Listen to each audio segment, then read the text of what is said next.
ದೋಸ್ತಿ ನಾಯಕರ ಮಧ್ಯೆ ಟೌನ್ಶಿಪ್ ಕ್ರೆಡಿಟ್ ವಾರ್ ಬಿಜೆಪಿ ಬಿಟ್ಟು ಜೆಡಿಎಸ್ನಿಂದ ಪ್ರತ್ಯೇಕ ಪಾದಯಾತ್ರೆಯನ್ನ ಕೈಗೊಂಡಿದ್ದಾರೆ. ಜುಲೈ 30, 31 ಹಾಗೂ ಆಗಸ್ಟ್ 1ರಂದು ಜೆಡಿಎಸ್ ಪಾದಯಾತ್ರೆ ಮಾಡಲು ಸಕಲ ಸಿದ್ಧತೆಗಳನ್ನು ನಡೆಸ್ತಾ ಇದೆ.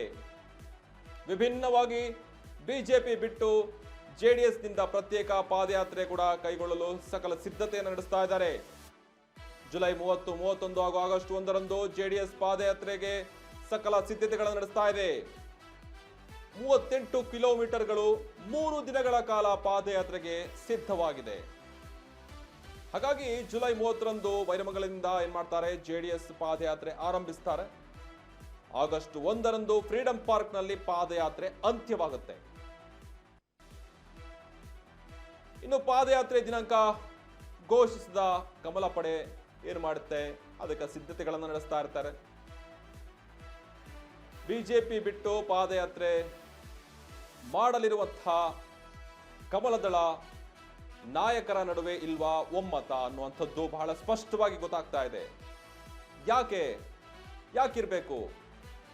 ದೋಸ್ತಿ ನಾಯಕರ ಮಧ್ಯೆ ಟೌನ್ಶಿಪ್ ಕ್ರೆಡಿಟ್ ವಾರ್ ನಡೀತಾ ಇರೋದ್ರಿಂದಾಗಿ ಅವರ ಒಳ ಜಗಳದಿಂದ ಈಗ ಪಾದಯಾತ್ರೆಗೆ ಸಿದ್ಧತೆಗಳು ಕೂಡ ನಡೆಸ್ತಾ ಇದ್ದಾರೆ.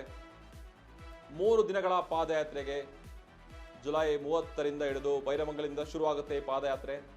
ಜೆಡಿಎಸ್ ಪಾದಯಾತ್ರೆ ಆಗಸ್ಟ್ 1ರ ತನಕ ಫ್ರೀಡಂ ಪಾರ್ಕ್ ನಲ್ಲಿ ಈ ಪಾದಯಾತ್ರೆ ಅಂತ್ಯವಾಗುತ್ತೆ.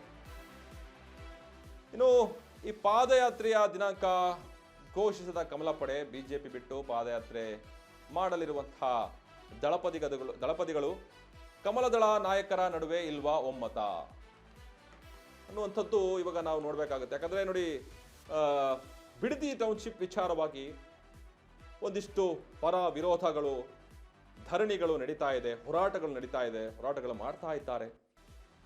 ಆದರೆ ಈಗ ಬಿಜೆಪಿ ಜೆಡಿಎಸ್ ಮೈತ್ರಿಯಲ್ಲಿ ಹೋರಾಟಕ್ಕೆ ಸಿದ್ಧವಾಗಿತ್ತು.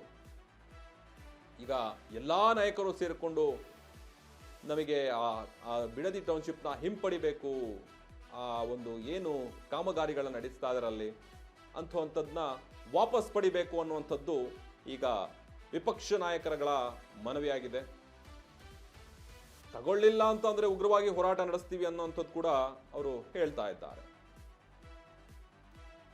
ಏನಿದ್ರು ನಿನ್ನೆ ಒಂದು ವಿಚಾರದ ಆಧಾರವಾಗಿ ರೈತರು ಏನ್ ಮಾಡ್ತಾರೆ, ಮನವಿಯನ್ನು ಸಲ್ಲಿಸ್ತಾರೆ ನ್ಯಾಯಾಧೀಶರಿಗೆ, ಕೋರ್ಟಿಗೆ. ಅಲ್ಲಿ ನಮಗೆ ಇದನ್ನ ಹಿಂಪಡಿಬೇಕು ಅಂತ ಹೇಳಿ ಆಗ ಕೋರ್ಟ್ ಹೇಳುತ್ತೆ, ನೋಡಿ ನಿಮಗೆ ಯಾವುದೇ ಅನ್ಯಾಯವಾಗಿಲ್ಲ, ನಿಮಗೇನಿದ್ರು ಕಾಂಪನ್ಸೇಷನ್ ಕೊಡ್ತಾರೆ, ಆದರೆ ಕಾನೂನು ಉಲ್ಲಂಘನೆ ಆಗಿದೆಯಾ ಅನ್ನುವಂಥದ್ದು ಬಹಳ ಸ್ಪಷ್ಟವಾಗಿ ಕೇಳ್ತಾರಲ್ಲಿ. ಕಾನೂನು ಉಲ್ಲಂಘನೆ ಆಗಿದ್ರೆ ಇದನ್ನ ಹಿಂಪಡೆಯೋಕೆ ಏನ್ ಬೇಕಾದ್ರೂ ಸಿದ್ಧತೆಗಳನ್ನ ಮಾಡಬಹುದಾಗಿದೆ. ಆದರೆ ಕಾನೂನು ಉಲ್ಲಂಘನೆ ಆಗಿಲ್ಲ. 2012ರ ಅಡಿಯಲ್ಲಿ ಏನೇನು ಮಾಡಬೇಕು ಅನ್ನುವಂಥದ್ದು ಅದು ಬಹಳ ಮುಖ್ಯವಾಗಿ ಅವರು ನೋಡ್ತಾ ಹೋಗ್ತಾರೆ. ಅದರ ಆಧಾರದ ಮೇಲೆ ಏನು ಮಾಡ್ತಾರೆ, ಅವರು ಅಂತಿಮವಾಗಿ ಯಾರ್ಯಾರಿಗೆ ಅದರಲ್ಲಿ ಕಾಂಪನ್ಸೇಷನ್ ಬರಬೇಕು ಅವರಿಗೆಲ್ಲ ಕೊಡ್ತಾ ಹೋಗ್ತಾರೆ. ಹಾಗಾಗಿ ಈ ಒಂದು ಹೋರಾಟ ಎಲ್ಲಿಗೆ ತಲುಪುತ್ತೆ ಅನ್ನೋದು ಬಹಳ ಯೋಚನೀಯವಾಗಿರುತ್ತೆ. ಆದರೆ ಕೊನೆಯದಾಗಿ ಇದನ್ನ ಅನುಭವಿಸುವಂಥವರು ರೈತರೇ ಆಗಿರ್ತಾರೆ. ಇದ್ರ ಬಗ್ಗೆ ಇನ್ನಷ್ಟು ಮಾಹಿತಿಯನ್ನು ಕೊಡೋಕೆ ಪ್ರವೀಣ್ ರಾವ್ ಅವರು ನೇರ ಸಂಪರ್ಕದಲ್ಲಿ ಬರ್ತಾ ಇದ್ದಾರೆ. ಪ್ರವೀಣ್ ರಾವ್, ನಮಸ್ತೆ. ಬಿಡದಿ ಟೌನ್ಶಿಪ್ ವಿಚಾರವಾಗಿ ಏನೇನೆಲ್ಲ ಅಪ್ಡೇಟ್ಸ್ ನಡೀತಾ ಇದೆ? ಈಗ ಹೋರಾಟವಾಗಿರ್ಬೋದು, ಫ್ರೀಡಂ ಪಾರ್ಕ್ ವರೆಗೆ ತೆರಳುವಂತಹ ವಿಚಾರವಾಗಿ ಏನಿದ್ರ ಅಪ್ಡೇಟ್ಸ್? ಈಗಾಗಲೇ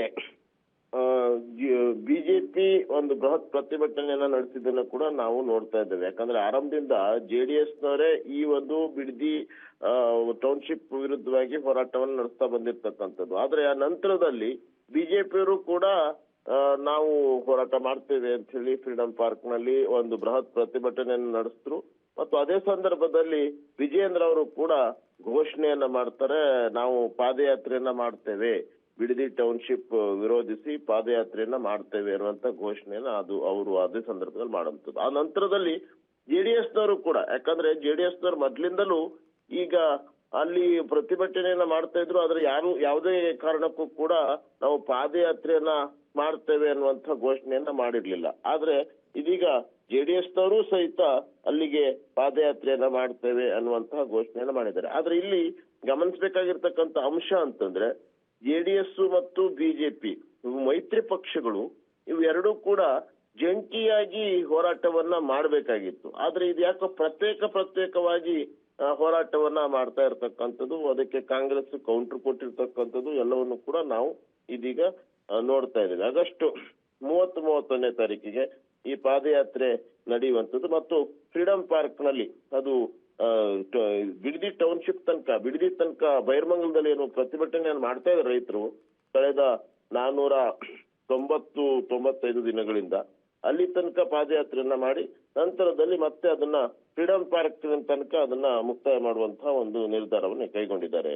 ಪವನ್, ನಿನ್ನೆ ಒಂದು ಆಧಾರವಾಗಿ ನಿನ್ನೆ ಮೊನ್ನೆ ನಡೆದಂತಹ ಈಗ ರೈತರು ಏನ್ ಮಾಡ್ತಾರೆ, ಮನವಿಯನ್ನು ಸಲ್ಲಿಸ್ತಾರೆ ನ್ಯಾಯಾಧೀಶರಿಗೆ, ನಮಗೆ ಇದು ಜಾಗ ನಮ್ಮ ಹಕ್ಕು, ನಮಗೇ ಬೇಕು ಅಂತ ಹೇಳಿ ಟೌನ್ಶಿಪ್ ವಿಚಾರವನ್ನ ಕೈ ಬಿಡಬೇಕು ಅಂತ ಹೇಳಿ ತೀರ್ಮಾನವನ್ನ ಕೈಗೊಳ್ತಾರೆ.